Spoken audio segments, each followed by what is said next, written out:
Reforço Betel. Aprendizagem acontece com olhar de amor.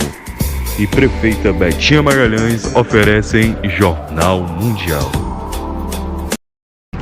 Olá, boa noite. Boa noite. Suspeitos de realizarem fraudes bancárias são presos em Natal, no Rio Grande do Norte. O esquema movimentou mais de R$70 mil. No primeiro dia do retorno à presidência, Donald Trump assina várias ordens executivas. Entre elas, a retirada dos Estados Unidos da Organização Mundial da Saúde e do Acordo de Paris. A presidente da Comissão Europeia defende o acordo sobre o clima e lamentou a saída. A OMS também lastimou pela decisão do presidente. O número de mortos na faixa de Gaza desde o início da guerra até o cessar-fogo de domingo passa de 47 mil. E um incêndio em um hotel de estação de esqui na Turquia mata 66 pessoas. O Jornal Mundial está começando.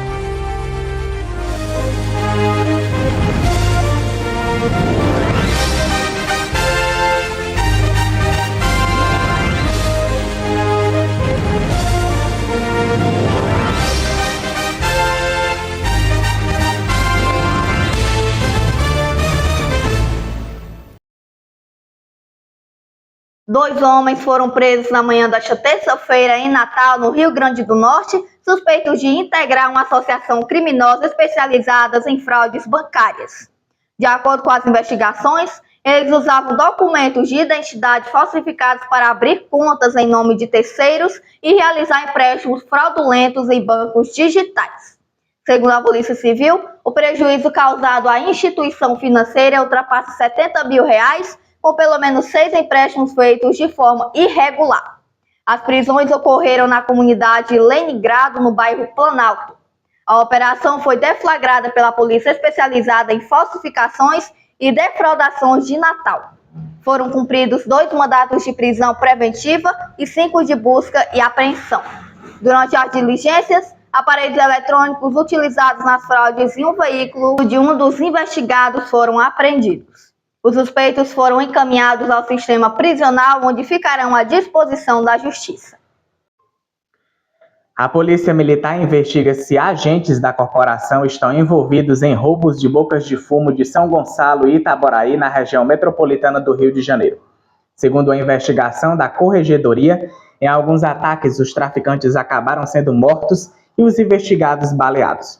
O relatório da investigação aponta que uma quadrilha intitulada Os Fantasmas, que seria formada por ao menos 3 sargentos, 2 cabos, um ex-cabo e 2 moradores de Itaboraí, teria assaltado 6 pontos de drogas nos últimos meses. Em 2 dos casos houve mortes. O objetivo do grupo era atacar traficantes de droga em bocas de fumo, a fim de subtrair capital, oriundo da venda de entorpecentes, como também extorquir criminosos que porventura fossem capturados e comercializar as drogas e armas que fossem arrecadadas. Em nota, a Polícia Militar afirmou que os procedimentos conduzidos pela Corregedoria Geral da Corporação transcorrem de maneira técnica e minuciosa, não cabendo exposições de dados que possam atrapalhar as apurações. Ainda segundo a PM, a intuição, abre aspas, não compactua com possíveis desvios de conduta ou cometimento de crimes praticados por seus entes, punindo com rigor os envolvidos quando constatados os fatos. Fecha aspas. Um incêndio de grandes proporções em um hotel de estação de esqui na Turquia deixou 66 pessoas mortas nesta terça-feira. A reportagem é de João Pedro Coutinho. Um incêndio em um hotel de estação de esqui no noroeste da Turquia matou 66 pessoas e nesta terça-feira, segundo autoridades locais, outras 51 ficaram feridas. O incêndio começou em um restaurante que fica no 4º andar do hotel de 11 andares na estação de esqui Kartalaka, em Bolu, às 3h30 no horário local, às 9h30 aqui no horário de Brasília. Os bombeiros tentavam combater as chamas até a última atualização dessa reportagem e ainda não se sabia a causa do incêndio. Mais uma investigação foi aberta. O dono do hotel e mais 3 pessoas foram presos. 2 das vítimas morreram após assaltar o prédio em pânico, disse o governador Abdullah à agência estatal Anadolu. A emissora NTV informou que algumas pessoas tentaram descer de seus quartos usando lençóis e cobertores. E havia 234 hóspedes no hotel e no momento do início do incêndio. Conforme a agência, imagens de televisão mostravam o telhado e os andares superiores em chamas. Ao menos 30 caminhões de bombeiros e 28 ambulâncias foram enviados ao local. Imagens de televisão mostraram o teto e os andares superiores do hotel em chamas. Nekemi Kaptusetan, instrutor de esqui no hotel, disse que estava dormindo quando o fogo começou e correu para fora do prédio. Ele contou à emissora do estado NTV que ajudou cerca de 20 hóspedes a sair do hotel. Relatou também que o local foi tomado pela fumaça, dificultando que os hóspedes encontrassem a saída de emergência. O governo nomeou 6 promotores para liderar a investigação sobre o incêndio. A NTV sugeriu que o revestimento de madeira na parte externa do hotel, projetado no estilo chalé, pode ter acelerado a programação das chamas. Outros hotéis da estação foram evacuados por precaução e os hóspedes foram recolados em acomodações na região de Bolu. João Pedro Coutinho, o Jornal Mundial. É com vocês no estúdio. O número total de mortos em Gaza por ataques israelenses aumentou para 47.035 desde o início da guerra até a entrada em vigor do cessar-fogo no domingo. O total de mortos em Gaza por ataques israelenses subiu para 47.035 desde o início da guerra até a entrada em vigor do cessar-fogo no domingo, de acordo com o número de mortos publicados nesta segunda-feira pelo Ministério da Saúde controlado pelo Hamas. Nas últimas 24 horas, ao menos 60 pessoas foram mortas nos últimos ataques lançados pelas Forças de Defesa de Israel e outros 62 corpos foram recuperados e levados para hospitais na faixa de Gaza. A Defesa Civil Palestina alertou hoje que ainda há milhares de corpos sob os escombros que eles não podem recuperar devido às perdas humanas e materiais que suas equipes sofreram neste longo ano de bombardeios israelenses. Em nota, o Ministério da Saúde também informou que mais de 300 pessoas ficaram feridas no último dia, elevando o número total de feridos para 111.091 desde o início da ofensiva israelense. O cessar-fogo na faixa de Gaza entrou em vigor ontem após um acordo assinado entre Israel e Hamas no Catar na semana passada, que prevê a troca gradual de reféns por prisioneiros palestinos. A seguir, uma nova onda de violência provoca mortes e deslocados na Colômbia. E no primeiro dia do retorno à presidência, Donald Trump assina várias ordens executivas.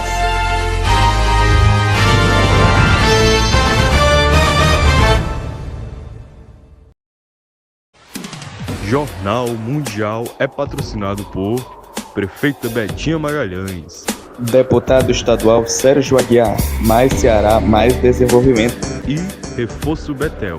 A aprendizagem acontece com um olhar de amor.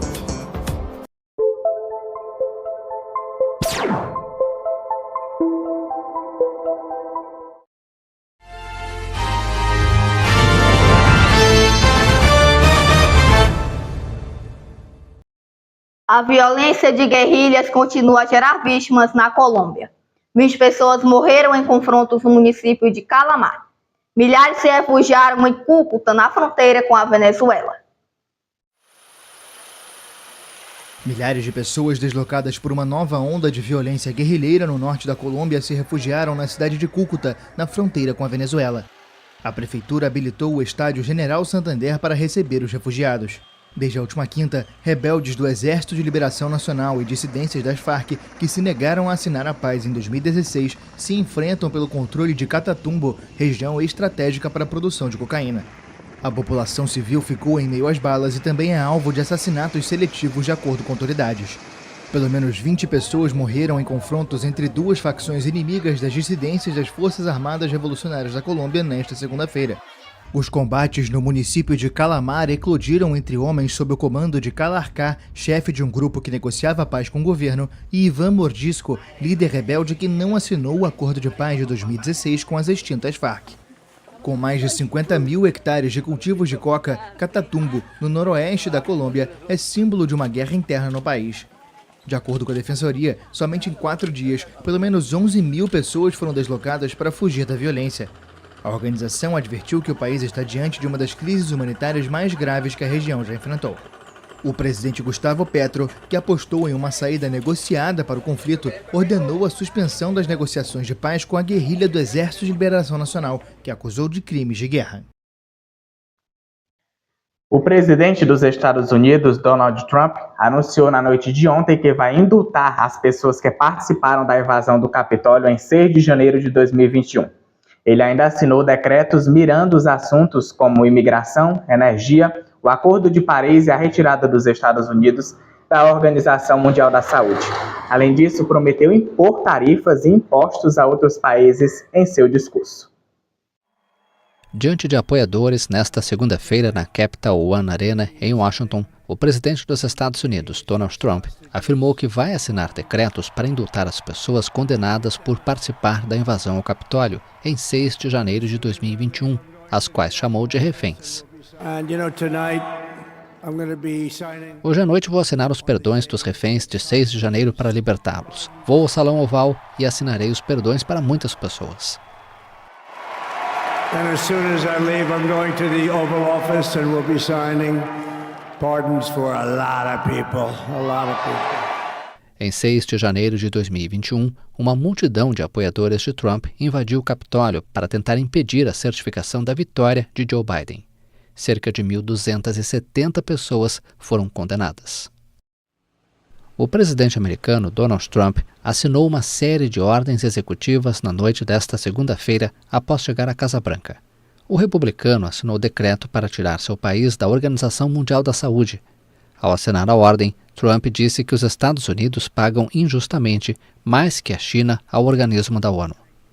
Trump também revogou a decisão de seu antecessor, Joe Biden, de tirar Cuba de uma lista de países patrocinadores do terrorismo. Havana qualificou de desprezo pela verdade sua reinserção na lista. O republicano assinou ainda um decreto que declara uma emergência nacional na fronteira com o México e outro para proteger os americanos contra o que considerou invasão de imigrantes pela fronteira com o México. Também foi criada uma medida que elimina o direito à cidadania no nascimento. O presidente também assinou um decreto que determina a suspensão por 75 dias da aplicação da lei que proibiu a plataforma TikTok no país.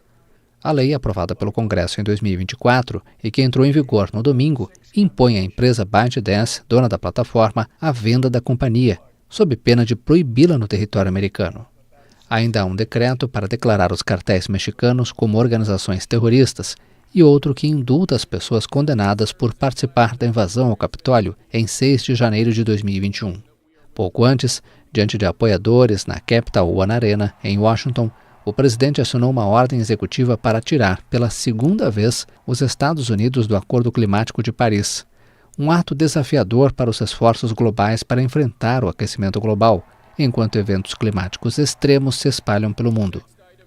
Essa decisão representa um duro golpe para a cooperação internacional, destinada a reduzir a dependência de combustíveis fósseis. Após a retirada dos Estados Unidos da OMS do Acordo de Paris, a organização lamentou a saída, assim como a presidente da Comissão Europeia, que defendeu o acordo. A Organização Mundial da Saúde lamentou nesta terça-feira a decisão de retirada dos Estados Unidos, anunciada na véspera pelo presidente Donald Trump. É como se esperássemos que os Estados Unidos reconsiderassem. Realmente esperamos que haja um diálogo construtivo, para o benefício de todos, para os americanos, mas também para as pessoas ao redor do mundo. No primeiro dia de seu segundo mandato como presidente, Trump ordenou na segunda-feira que as agências federais pausassem futuras transferências de fundos, apoio ou recursos do governo dos Estados Unidos para a OMS. O líder republicano já havia ameaçado em seu primeiro mandato retirar o país, acusando a agência da ONU de ser influenciada pela China nos estágios iniciais da pandemia de Covid-19. O porta-voz do Ministério das Relações Exteriores chinês afirmou que o país vai continuar apoiando a OMS no cumprimento de suas responsabilidades. A União Europeia também expressou preocupação com a decisão de Trump e alertou que, se quisermos ser resilientes às ameaças globais à saúde, precisamos ter uma cooperação global nessa área. Os Estados Unidos são os maiores doadores da OMS e fornecem recursos vitais que sustentam muitas das operações da agência. A presidente da Comissão Europeia, Ursula von der Leyen, defendeu nesta terça-feira o Acordo de Paris sobre as mudanças climáticas, um dia depois dos Estados Unidos se retirarem do entendimento. Na segunda, como um dos primeiros atos do novo governo, Donald Trump assinou um decreto para retirar o país do tratado, como já havia feito durante o primeiro mandato. O Acordo de Paris continua sendo a melhor esperança para toda a humanidade. A Europa vai manter o percurso e vai continuar a trabalhar com todos os países que querem proteger a natureza e combater o aquecimento global. O Acordo de Paris foi assinado em 2015 e busca reduzir as emissões de gases do efeito estufa que alimentam as mudanças climáticas. A China também reagiu ao anúncio de Trump e afirmou estar preocupada com a medida por acreditar que nenhum país pode permanecer insensível ou resolver o problema sozinho. Ontem, Trump afirmou que os Estados Unidos não precisam do Brasil. Enquanto mais cedo, o presidente Lula havia dito que esperava a continuidade da parceria histórica entre as duas nações. O presidente americano Donald Trump disse na segunda-feira no Salão Oval da Casa Branca que os Estados Unidos não precisam do Brasil. A resposta foi dada a uma jornalista que questionou o presidente recém-empossado sobre a relação com a América Latina e o Brasil.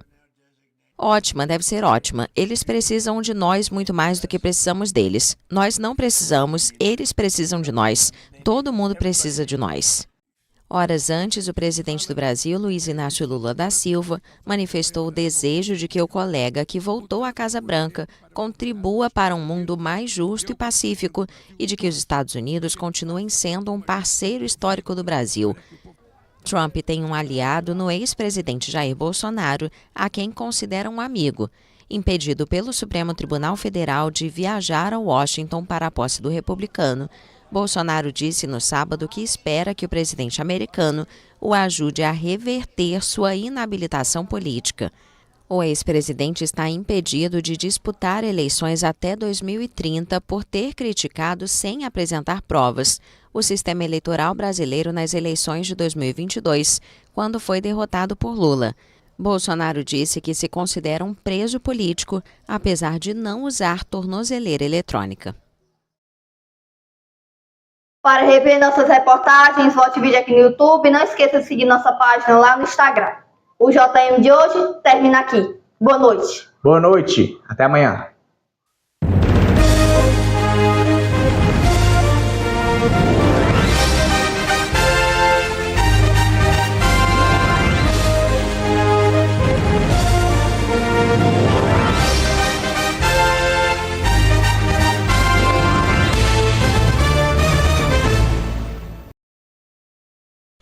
Jornal Mundial. Oferecimento Ebert Importados, a loja mais amada de Camusim. Deputado estadual Sérgio Aguiar, mais Ceará, mais desenvolvimento. Reforço Betel. A aprendizagem acontece com olhar de amor. É a nossa querida prefeita Betinha Magalhães.